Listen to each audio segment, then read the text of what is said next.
গামছা এটা দিয়ে একটা দিঘির পানি সঞ্চয় করা যায়। এটা যদি আট বছর কি করছো? প্রথমে নিয়েছিলাম আমি গরমের সময় নামাজ পড়ার জন্য, কিন্তু চোখের পানি মুছতে মুছতে মুছতে মুছতে এটা যে পরিমাণ চোখের পানি মুছছি ওটা যদি সেভ করা যেত একটা বড় দিঘি হইতো। দিঘি বুঝো? বিশাল বড় পুকুর, দিঘি হয়ে যেত। তো আমাকে বলতে আপনি যাদের নিতে চান, সবচেয়ে বড় বন্ধু এটা বানাইছে কি 8 বছর ঠিকছে। হ্যাঁ, কোম্পানির অ্যাডভার্টাইজ হয়। তো আমি শুধু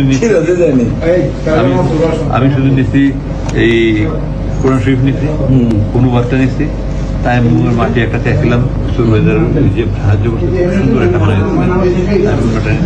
কথা আমার পানি খাইতে হবে, পানি নিতে প্রথম।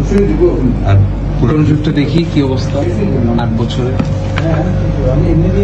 কত ছিঁড়া, আমি যে এখানে তালি তুলি লাগাইছি, আমি এগুলো সব লাগাইছি, আমি এগুলো সব করতে আমি লাগাইছি। আবার এখানে কমেন্টে লিখেছি এই তর্জমায় অনুবাদে এত বেশি ভুল রয়েছে যে কোরআনের অনুবাদের ক্ষেত্রে এই ধরনের ভুল ক্ষমার যোগ্য। ফুটনোটস। এই জন্য 429 নম্বর পৃষ্ঠায় একটা সূরার 3টা নাম। হ্যাঁ হ্যাঁ হ্যাঁ, সূরা কাসাস, এই যে সূরা কাসওয়াস, Qasas, Qasas. কাসাস, Qasas means story. আর কাসাস এখানে আল কাসাস। এক পৃষ্ঠায় একটা সূরার 3 এই ধরনের বই। সবাই পড়বে, কে পড়বে মানে সবাই পড়বে। আচ্ছা।